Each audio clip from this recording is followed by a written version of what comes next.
and I don't know, it's gotten ridiculous, is what it is. It's a bunch of pettiness. Don't get me wrong, I love good old pettiness, but I'm look, COVID's been going on for a long time. I'm tired of it. Hell yeah. And then my wife walking around here, she got like asthma and allergies and shit and everything, and this is like, what is this? What's going on? Right. I want to see, like, my wife, Casey, she's got asthma too, so we have to be very careful. And then my mother-in-law, she's immune deficient, so got to be even more careful. So, like, I get serious about this shit. People have been laughing at me since, like, April, but, man, I ain't trying to be death, okay? Yeah. Trying to be the savior that is. Yeah, I ain't trying to wake up dead. Right. Man, don't even get me started on that, man. That's like my favorite part of that Scary Movie 3. Yo, dog, you woke up dead. Well, how the hell you wake up dead? Well, you go to bed alive. No. You ain't alive no more. God, man. Anyway, so had them on. Then I had two guests. I had Jordan. Jordan was last week. The week before was Jeff, talking about their books, respectively. Good guys, had a lot of fun. Jordan was Canadian, which was really nice. I love was Canadian. Jeff. Can't remember. See, this is why I should stop having guests with similar names, because then I can't remember shit about them. You just got, my name is Jeff. my name is Jeff. My name is Jordy. One of them was Canadian and very awesome because I fucked up his name, and he was so kind about it. So I was like, yes, thank God, Canadians. You're probably used to it. Probably. Oh, yeah. And then we got on to talk about me being from Texas and how much of a relief it was that I wasn't Republican. That was fun. That episode got political real quick. Oh, boy. But it was all good things because, we both hate racism and abuse of cops. So it works. And that leads us to you, B. Oh. Now you're joining us this week. This is my off week, man. So since we got you here, dude, Nah, man. Tell the people a little bit about you. I'm drinking Jamaican rum straight from Jamaica, and it's like a diesely gas tinge to it or whatever. I had to drown it with white peach mix and pineapple juice, and because it was attacking my esophagus, and I was just like, ah! I felt like I was going to take off like a jet and shit. But I host a podcast. I've been doing it for over 4 years now. It is called The Random Ramsey with Rob. You can see that on my wall back there. I got it up. Since I moved to Texas, I had to do a Texas themed their logo, reminiscent of your Houston Astros over here. It's beautiful. Yeah, but I mean, I've had random guests on the show. I mean, anybody from adult film stars, which everybody who's above the age of 18 is an adult, and if they do movies, they are film stars. So, I mean, you can take that how you want to take it. And, yeah, I mean, video gamers, streamers, YouTubers, authors, professional wrestlers, just you name it, I have them on the show, and we just get down with the shenanigans. Shenanigans, the podcast. Yes. That's shit. That could have been an alternate name. I might have to go with that. No, that's my ultimate podcast now. Oh, very well. On my Instagram, trademark, belongs to me now. That's how that works, right? Yeah. That's how it works. Got to just Beetlejuice it just like that, man, with trademarks. Have you ever tried to file a trademark on something before? No, because it seems like too much work, if I'm being honest. Yeah. It is, because you not only do you have to file a trademark, you have to file a trademark for everything that it falls under, for every category that thing falls for. So, like, all right, 3R Show or Random Rambles with Rob. I want to file a trademark for any one of those things. If it's a fashion line, I have to file a trademark for that. If it's entertainment, whatever, I have to file a trademark for that. And if it's anything outside of the realm of those two things, I have to file a separate trademark for that. So for every category that your product, your brand hits, you have to file a separate trademark for that thing. That just sounds like a waste, man. Yeah, it's fucking crazy. So if it's just entertainment based, and I know they got subcategories for each rung of entertainment. They got like music and media and all kind of other shit. So you got to hit every one of those wickets under entertainment and whatnot. Or, somebody else can use 3R Show for something in the like, but not exactly the same thing. It's fucking crazy. Well, I'm going to make a line of sex toys now with a 3R Show on them. Very well. And profit. Yeah. I mean, if you can make anything off of it, you have my blessing. You've heard it here. It's live streamed. I'm recording it for dexterity. So I feel like you just opened up a really, really dangerous thing. Man, I just surprise, motherfucker. I only have one request. Make a butt plug that anytime you smack the ass cheek, it say surprise, motherfucker. Surprise, motherfucker. You can put my logo on it. That's fine. You guys have my permission. Wait, and we didn't say trademark 3 times, so it don't count. Oh, that's right. Never mind. I get no money now. Anyway, man, so I don't know. Let's talk. I'm going to talk a little bit about what I've missed in the news for the last 3 weeks. And if you want to, what you missed in the nudes? Yeah. Oh, yeah. That and the news, both of them. And so, if you got anything to say, man, concerning any of this stuff, let me know. We'll discuss. We'll convene. We'll very well ramble. So on that. I do.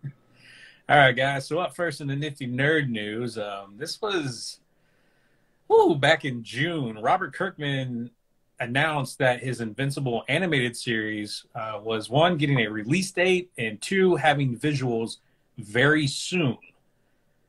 Back in June. So, we're kind of still waiting to hear back on that. Everything that I've looked on, no idea what's going on with that.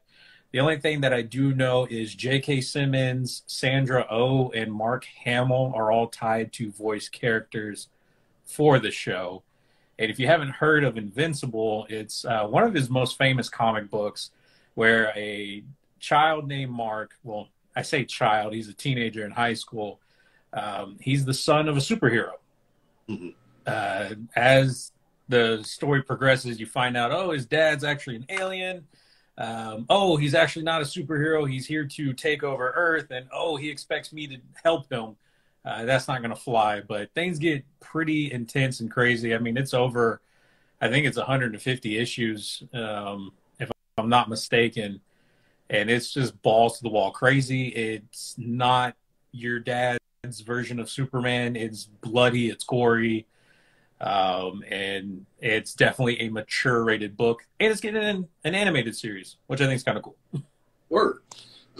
It kind of puts me in the mindset of a show that my wife is currently watching called The Family Business or whatever, and everybody is involved in this drug trade or whatever, down to the youngest sibling in the family, which is like a private schooler and shit in high school or middle school or some shit. And he's in on the take or whatever. His IQ is like 100 and some odd shit. And he's just like doing analytics for him and everything and just helping to move the drugs and whatnot.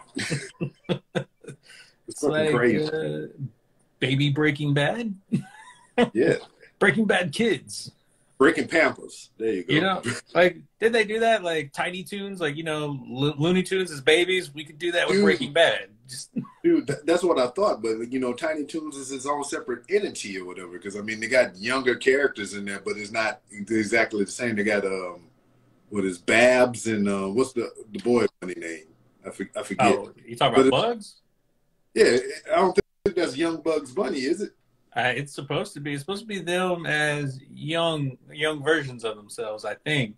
I don't know, man. I hadn't seen it in a long time. But I was going to say, it's been a long-ass time. Yeah, but I remember it was a good cartoon. Buster, see? Buster and Babs. There you go, Buster. See, that's why we got Randy in the clutch.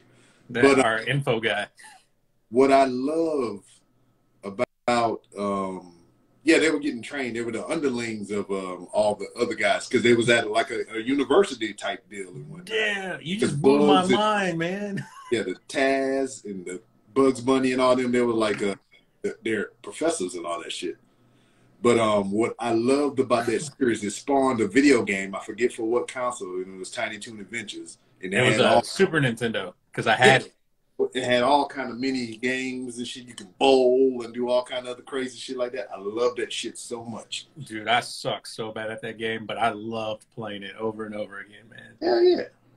Hell yeah. Speaking of animated series, a video game coming out soon called Cyberpunk 2077. I don't know if you've heard of it.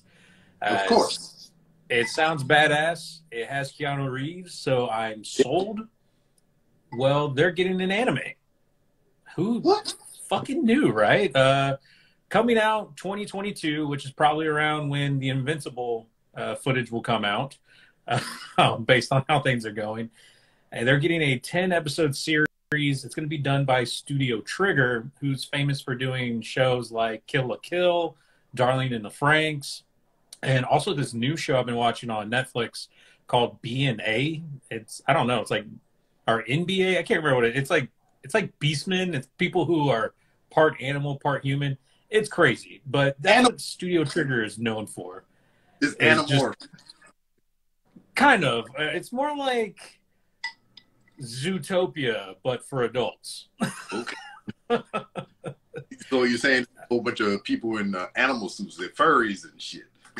Yeah, very much so, man. But not as crazy. There's another one, now that I'm talking about this, there's another one on Netflix called Beastars. I don't know if you've heard of it. No. But it's like animal people, but, they're, more humanoid in a way, but they're animals. And it's basically like Zootopia meets Twilight, but better. So when they come out in the sun, they sparkly and shit? It's way better than that. Like, if they just put Twilight for the title of this show, I would much rather watch this, if I'm being honest. And I'll be honest with you as well. I'll put that out to the atmosphere or whatever because I'm that random type of person. I thoroughly enjoyed the Twilight movie series. No. just no. I did, man. Like my wife turned me on to it or whatever. And then 50 Shades of Grey came out, which was a fan fiction of the Twilight series and whatnot. And what's crazy about it is, I actually read the first and second book. There's 3 books in the series of 50 Shades of Grey. And it wasn't that bad. It's not that bad. The movies suck as comparison to the books, and that's to be said the same for a whole bunch of shit. But I thoroughly enjoyed the books. And then I don't even read a lot of shit. I don't read comic books. I don't read a lot of nothing. But I fuck around and read that just because, everybody was talking about it. And I enjoyed Twilight. So I heard it was a fan fiction of Twilight. So I had to read and see the similarities and everything. And I wind up enjoying it. I haven't finished the 3rd book. And I have not seen the 2nd and 3rd movie. So once I complete that 3rd book, I'll go back and watch the other 2 movies and everything. Yeah. But the movies were at some points verbatim of the book, like as far as lines go. And I was like, dude, I read these exact same words on paper. And they're saying it exactly the same word per word in the goddamn movie. I was like, what the fuck? Even Randy's talking about how he's listened to what the hell, man. Like, I don't know. Like, so 50 Shades never caught me. Like, nothing. Like, I never had any interest in it. I did like the Twilight books, though. I will say that. Like, I read the books, and I actually liked those. The movies didn't really do it for me. I have every single Twilight book that was published. I mean, it as far as to my knowledge, I got all the books and the insignificant life of it was a side. Oh yeah, that little girl, yeah. I got all the books because my wife loves to read and she writes as well. So I got the books for her, and they just sat on the shelf and never been read and whatnot. I'm teetering on maybe reading them myself or whatever, because I do enjoy the movies franchise. But I look at them books and they're kind of thick, you know, like my wife's legs and shit. And you know, it's not enticing me in that way. So it's nah. There's another series now. Now I'm talking about vampire. Look, what have you done to my show, man? My wife reads this other one called the House of Night series. I don't know if you've heard of it, but it's basically like Twilight on steroids. There's like vampires, werewolves, Randy off the rails, and it gets very political. It's very like it's more than just like a secret society of vampires. It's like vampires are a legit thing, and they're a part of our world. And I've teetered on wanting to read it, but I've never made the jump to do it. It's a lot of books. I'll come back to that, but like in the vein of vampires and everything, have you read Abraham Lincoln Vampire Hunter? No, I need to. I've seen the movie, but I want to read the book. What do you think of the movie? It was okay.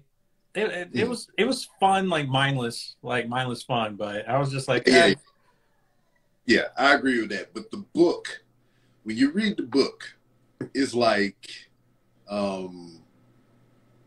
it's his actual history sprinkled with vampires and shit. You know, it talk about his kids and everything, and just like through unforeseen circumstances with dealings with vampires, they would die. Or his mother, how his mother died, it was through some shit, you know, dealing with a vampire. Or his whole presidency and how he became a candidate and all the other stuff is like true facts from history sprinkled with vampires and shit. You know, and it was pretty good. I enjoyed the book. The movie adaptation, they changed a lot of stuff.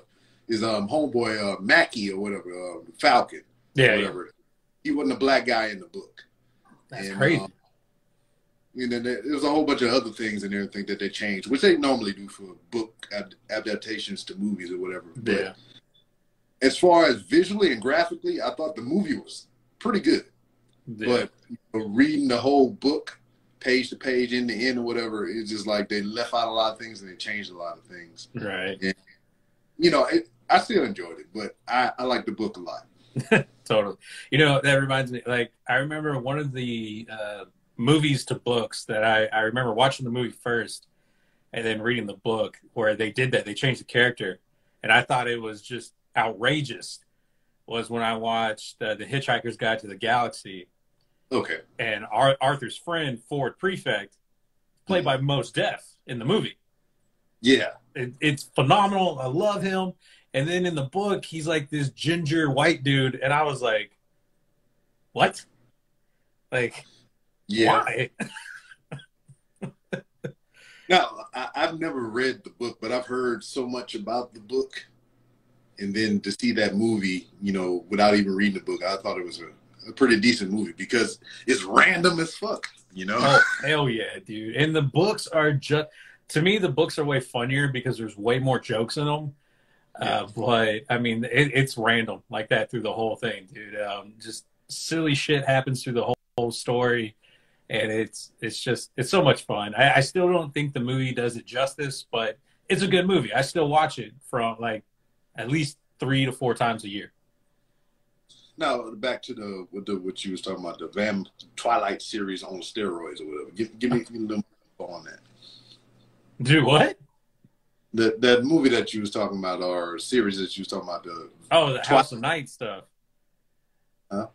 I think I was talking about the House of Night books. Is that the one you're talking about? Yeah. Man, I can't even tell you much about it other than it's like Twilight on steroids, dude, because I just haven't read it. My wife loves it, though. Like, we have, like, every book, and it's, like, 10 or more books. Like, it's ridiculous how many books there are in this series. And then, you know, you talk about that, and they have Night in the title. I had a guest on my show. He was from Seattle, and he did I guess his own version of a pilgrimage to Alaska, and he camped out in his vehicle the whole time. You know, and he wound up, you know, eventually making a business out of that. You know, he made custom wood beds bed frames for vehicles and stuff. So you can make it customized to, you know, a truck bed or a van or whatever you have configured or whatever. You can make one customized for that. So when people, you know, like to do stuff like that in the outdoors and they want to camp in their vehicle, they have like a bed and they just throw a mattress or some kind of covering on top. But he said he's out to Alaska just to be out in nature by his fucking self in his fucking van. And I'm just like, motherfucker, have you not seen 30 Days of Night? Just be out there and it's just dark for like 6 months at a time and shit. Right. Dude, man, you just reminded me of something. Like, so I have this problem where I get into like different things hardcore for a little bit. And you just reminded me, like, for a time I was into urban camping. It's where people like deck out their like cars, SUVs and stuff to where they live in them, you know, like sleep in them and shit like that. And like how people will go out, buy like those like the big transport vans and shit and like gut them out, put like beds, cooking stoves and all kinds of shit in them, man. And I'm like, I could do this. Like we don't need a house. I could just, you know, renovate this van. Dude, if I had the wife that had that wild, you know, adventurous, you know, in her skin or something or whatever, it's just like I would totally do that once the kids move out the house. But I don't think we would survive that way. You know, my wife, she got a lot of comforts here and whatnot that she's used to, and I don't think, you know, us palling around in a van and whatnot is going to do it for us. No, it definitely wouldn't. Dude, even for me, like I say that, but then I think about like all the things I enjoy at my house. Yeah, I mean, we go back to, you know, masking up and everything, you know, what's going on in the world around us. Oh, yeah. And people are mad because motherfuckers is telling them to stay home to be safe. You know, I understand that they're not making, you know, some people aren't making money. They're not able to work and, you know, provide for their family. I get that. But the motherfuckers that are okay and they just like out here mad and pissed off because they can't go out and get a haircut or go sit in a restaurant and eat yams or whatever the fuck it is they want to eat and shit. And it baffles me because everything I love, especially right now, is in my goddamn house. Right? So, I mean, you telling me to stay home, I'm like, yes, please, thank you. Can I have more? More, please. It's like when I was a kid, man, and freaking getting grounded and sent to my room. Like, that was the best place you could have sent me. Yeah, I was like, that's where all my things are. Thank you very much. I was going there anyway, Dad. No. Well, see, that's the difference between that thing. Because, like, you know, now I know the tricks and trades and the tools of the game and whatnot. You know, my parents did that to me. You know, go to your room, you're grounded. I was like, okay, my Xbox, well, not my Xbox at the time, but my Nintendo, my Super Nintendo, PlayStation, and all this shit was in there. So fine, I'll go to my room all goddamn day. But, you know, now with my kids or whatever, yeah, go to your fucking room. But bring me them goddamn controllers. Dang, man. Oh, yeah, you gonna suffer, motherfucker. That's hardcore, man. That's like third world country shit right there. So I got a console and that make them think. They got a TV in their room, they got a console, but they ain't got no controllers to play that motherfucker. So, yeah. That's the worst, man. Anyway, let's move on to some more nifty nerd news. Man, I don't even remember what we were talking about movies and shit, but it's some shit. I don't know. Right. Okay. Well, no, we're talking about anime because Cyberpunk 2077 was getting an anime. Look who joined. Oh, dang. Look at that. I'm going to wave to him real quick. Say hi. Man, we was just talking about your ass, bro. See, look, Randy's there to keep me honest, man. He said we were talking about anime. And so it's another quirk of mine as well. Anytime somebody say anime, I think about Ike Turner and Tina Turner. You'd be like, eat the cake, anime. That's the quirk I have. Dude, I love it, though. Anyway, It so wasn't bad. I'm talking to the out of the blank dude. It wasn't bad when we was talking about you. We were just saying that we've been podcasting for like 4 and 5 years, and we just reaching like 300 and 200 some episodes and shit. And here you is less than a year or a little bit over a year, and you at 400 and goddamn 67 something episodes and shit. I was like, goddamn, I wish I can get a cyclic rate of guests like that and shit. I can't. I got a good home life, so I don't have time for that. No, I'm just kidding. Yeah. We try to figure out what you do with your free time, or do you have free time at all? But anyway, cake. So sticking with the anime news, Kyoto Animation, who, if you're not familiar with them, about a year ago, they were actually in the news because they had an arson attack. Dude came up to their studio, lit it on fire, killing 36 people and injuring 33 others. It was a crazy act of terrorism that it happened over in Japan. It was nuts, dude. One of the saddest things that ever happened in anime. But things are looking good for them now. They just announced on July 1st they're actually accepting applications to get started again. Looking for more people to fill up their studios. They were going to start earlier this year, but then fucking COVID happened, so that kind of sucked. Man. Bad time, bro. Yeah, but it's good.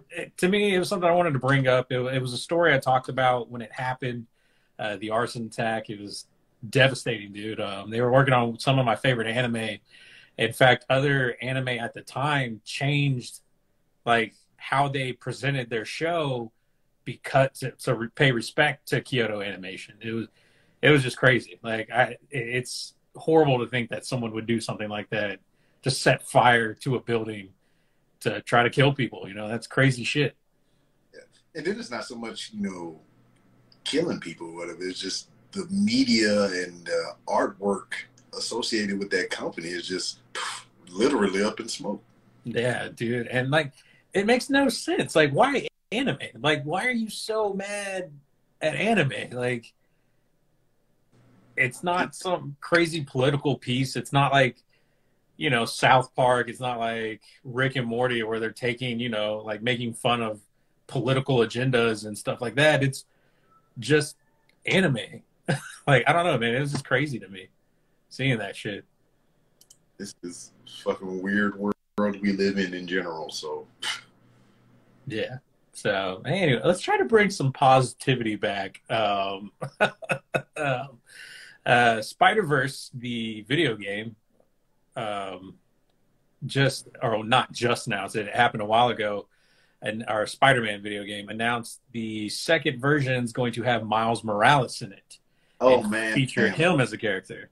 I'm digging that, and it was kind of you figured that was going to happen anyway because how integral of a part he was, in the latest Spider-Man game. Yeah. And even at the end, once you beat the thing, he has like a little, end credit scene within the game and whatnot. Spider-Man training, Peter Parker training Miles Morales and whatnot. And they have their dialogue and whatnot. I'm actually playing through on In-Game Plus right now. I'm going to try to go back through. I already beat the game 100%, and now I'm going back with In-Game Plus. For those of you who don't play games so much, there's a thing called In-Game Plus. Spider-Man, this game, or even the Batman Arkham Knight series. You can go through these games and you can get different skills and gadgets and attachments and everything. And when you go back and you play In-Game Plus, you don't have to start over building your items and everything. You can keep those fully maxed out and go back through the game with everything. And it's fucking amazing. Does it change the difficulty, or is it still like playing level 1? No, the game remains the same. So now it's like cheat mode, basically, is what you're telling me. Yeah, pretty much. It's a hassle because I noticed the difference between the Batman series and this new Spider-Man game, because they're very similar. I believe it's the same people or the same company might have made the shit. They aped a lot of shit for the Batman games. Yeah. But in the Batman games, when you go through and you get like these side quests, the Riddler trophies, you got to find all these Riddler trophies. Once you beat the game and you go and do in-game plus, you don't have to find the Riddler trophies anymore. Ooh. But the Spider-Man series, they had this thing for backpacks and everything like that. So you had to find, different backpacks that Spider-Man stashed throughout the series, the game and everything. And you have to take photos of certain landmarks and monuments within the game. But you beat this game 100%. You do all this shit, and you go back in in-game plus. You still got to do that shit again. I'm like, I already went through this shit, man. Come on.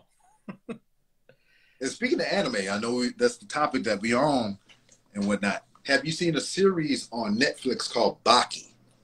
Baki. I've seen it, but I haven't watched it yet. All right, I watched the first season or the first series of episodes that they put out, and they just released their second series of episodes and whatnot. And it's a good show. It's about a young man by the name of Baki. I believe he's in high school or something like that. He's a young man. He is the son of the greatest fighter in the world. And there's a slew of other characters and individuals within the series that are like alpha, omega, fucking level martial artists and shit. And they're just going around the world looking for their final death, pretty much. They've beaten everything. They've mastered every level of martial arts that you can imagine. They have this immense power, but they can't find anybody that's their match, their equal, someone that can whip their ass. And they figure, since they can't get to Baki's father, who is the best ever, they're going to go after Baki, So it's just a whole bunch of motherfuckers fighting, and it's just like graphic as fuck. And speaking of I can't even, what's the word? Graphicity? That's not a word. Graphicity. Oh, yeah. New word. Trademark. Damn, you got it before me. But they had an anime sex scene in this bitch. And this dude was doing martial arts while he was fucking.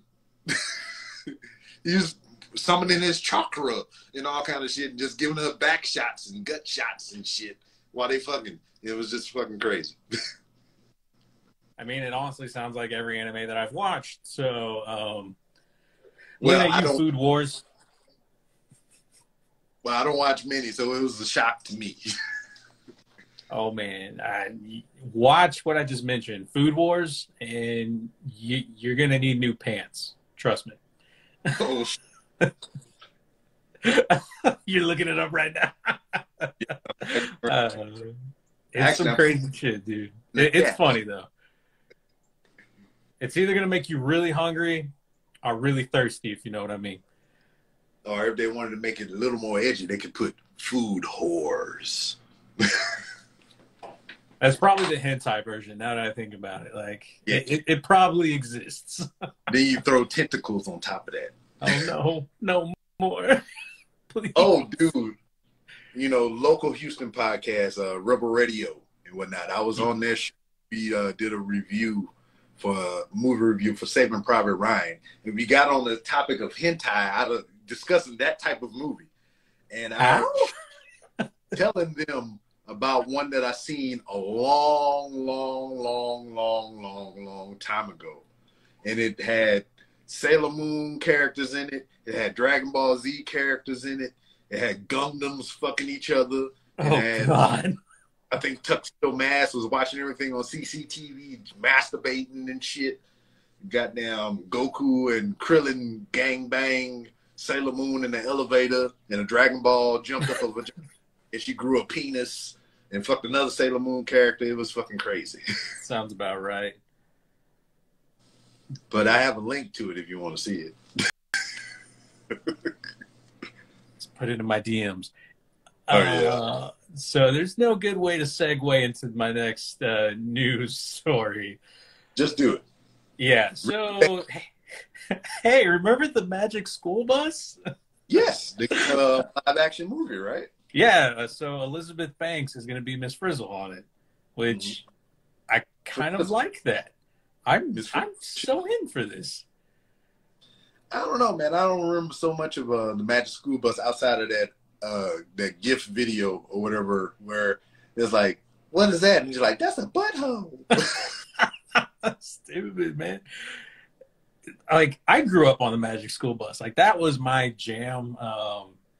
Watching that, like, they would go like do the human body, they would do space, dinosaurs, all kinds of crazy shit, man. And like the fact that they're doing, like, I don't know, like, I want to be really excited for this because I really loved the cartoon as a kid. But then I've seen what they've done to Dora the Explorer. I've seen what they've done to like Jumanji remake. I've seen what they've done to so many of my childhood things. You know, you speak of Jumanji. I don't think that was a bad set of movies, the new ones. No, they weren't bad. But this is what I don't understand. This is what I don't understand. We're about to get into freaking what it is, Cult 45 mode right now. Nitpick some shit. All right. So, all right, here we go. You've seen both of the new movies? Yes. Or at least the first one. Anyway, so, all right, you mean to tell me that, I forget his name, the Robin Williams character, Alan Parsons or whatever the fuck his name was. Yeah. You mean to tell me that motherfucker got trapped in the jungle for 25 fucking years? 25 years. And then flash forward to the new set of movies to where they tried to tie him into the franchise or whatever, to where the guy that got sucked into the game cartridge at the beginning of the movie, the one that was the pilot, he was living in Alan Parsons' fucking jungle bungalow. So you mean to tell me that Alan Parsons, or Parrish, there you go, thank you, Randy, was sitting in the jungle for 25 fucking years, made a bungalow, and did not notice the secret door that looks like an outhouse fucking 25 or less feet away from his goddamn bungalow, to where he could have went to a bazaar and bartered for bread and fucking food and all kind of other bullshit, and just, you're killing me. You're killing me, Smalls. You're killing me. Look, man, that was before they created the electronic version of Jumanji. Yeah, you know, and that's because when I watch movies, I turn my brain off and I don't think about these things. But since I started the Cult 45 podcast, you motherfuckers started making me question everything. You're ruining my childhood and my fantasies and shit. See, Randy, the game has the ability to change. What it was DLC, is what it was. You're right. It was made by EA, right? Pay to win, man. EA Sports. Pay to play the game. You pay to win. Well, the last bit of news that I have written down here, man, is have you ever been to San Diego Comic-Con? I've been to San Diego, but I have not been to San Diego Comic-Con. It's on my bucket list. Well, I know 2020 has been a shit year for most of us, but guess what? Yeah. We all get to go to San Diego Comic-Con totally free this year. Everyone. What? How they doing it? Tell me. Clue me in. It's virtually online. You just stay home. Which, I mean, it'll work because, I mean, the only thing you're taking out of the equation right now is the human aspect, to where you can walk around and, you know, rub elbows with your fellow comic book nerd and everything like that. You can smell the motherfuckers that don't put on deodorant and shit, and they camp out at the con for days and everything. I mean, you're taking that away from it. But usually when you go to these Comic-Cons, like in San Diego and all kind of stuff, yeah, the cool-ass cosplay from the women and whatnot, you're missing out, you know, you get to get a whiff of that in person. But usually when they go to these San Diego Comic-Cons or whatever, it's movie premieres, show premieres, and everything like that. You could do all that online.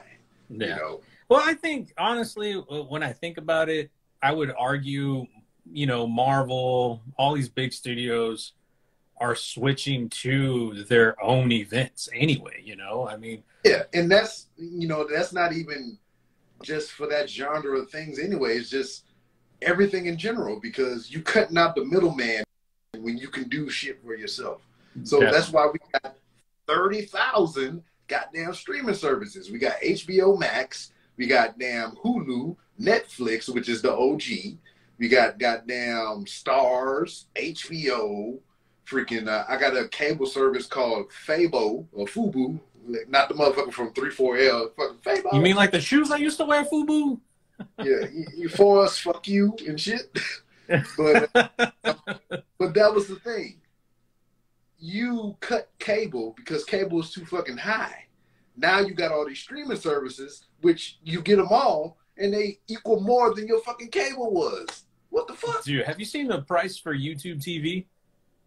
High as fuck. Yeah, it's like $60-something for YouTube TV now. Yeah, high as fuck. Yeah, dude, it's ridiculous, man. Because the Fubu or Fobo or whatever the fuck shit that we got here, because I don't need cable personally. Everything that I enjoy that I watch is via Hulu, Netflix, YouTube, and it's not a lot of things. I mean, all those are bundled up in a small, tight package, which is less than what we were ever paying for cable and internet. But my wife has these niche channels and all this other neck for that extra shit. I don't pay for that fucking shit. So she paid $50 a month for an internet streaming service called Fubu or Fabo or Fubo. That's what it is. I can't pronounce the shit. So she get all the channels and everything that she wants, minus a few because it's digital and, you know, there's certain restrictions and shit. But I don't need it. I don't fucking need it. I don't care. But she paid that money for that shit. I don't. Yeah. All right, man. Well, Instagram is telling me we're running out of time now. Got about a minute and 50 seconds. Don't make us go, Instagram. Don't make us go. I didn't even know that was a thing. So have status and we independent and shit. That's how it is, man. I don't got that blue check mark. Start hurting. It's time to put the hat back on. But man, put the hat back on. Yeah, get your mask on. You gotta get safe again, man. But I want to tell you, thank you. Thanks for coming on the show, dude. Hopefully we helped you as much as you helped me today. Very well. I appreciate that. And then, but that's it, dude. I want to thank everyone for joining us on the Bry-Fy podcast this week. Just chilling, hanging out, relaxing, you know, talking about some news, bringing it back old school, bringing it back original OG Bry-Fy. Yeah, we talked about news somewhere up in there. Oh, somewhere up in there. But next week, guys, we have more interviews coming your way, at least for the next 2 weeks. So just sit back, relax. Eventually, we're going to get back to Thor. I promise you we're going to get back to Thor and finish out her story and then his story because, you know, comics are weird. But that's pretty much it, man. So thanks, Rob. Yeah, no problem, man. I appreciate the opportunity. I had to chat with you a little bit. I didn't think about it until we was already into the works of things.